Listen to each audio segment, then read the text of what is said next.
было обнаружено местонахождение Перхата Турсуна, известного уйгурского народного поэта и писателя, незаконно удерживаемого китайской администрацией. Известно, что поэт-модернист и писатель Перхат Турсун находился под арестом китайского правительства с 2017 года.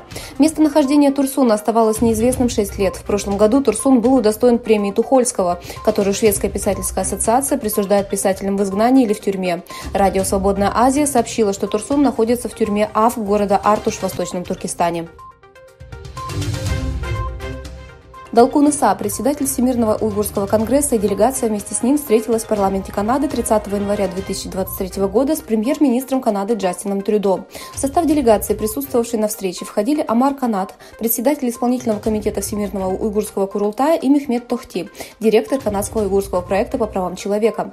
На встрече также присутствовали министр транспорта Канады Омер Алгебра и депутат канадского парламента Самир Зубери. После встречи депутат Зубери заявил, что рад представить делегацию Конгресса премьер-министру и министру транспорта. Мы глубоко обеспокоены грубыми и систематическими преследованиями уйгурского народа. Мы стремимся защищать права человека в уйгурском автономном районе. Наша работа продолжается, говорится в заявлении Зубери.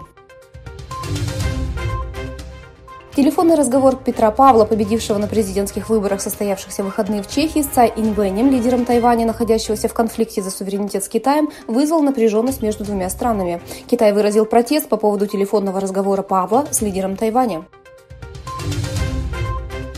По меньшей мере 100 человек погибли и 170 получили ранения в результате нападения террориста-смертника на мечеть во время полуденной молитвы в пакистанской провинции Хайбер-Пахтунхва. Информационные агентства сообщили, что некоторые из 170 человек, раненых в результате самого кровавого нападения за последние десятилетия, находятся в критическом состоянии, что число жертв может возрасти. Между тем, число студентов, погибших в результате опрокидывания лодки на плотине в пакистанской провинции Хайбер-Пахтунхва, увеличилось до 51 человека.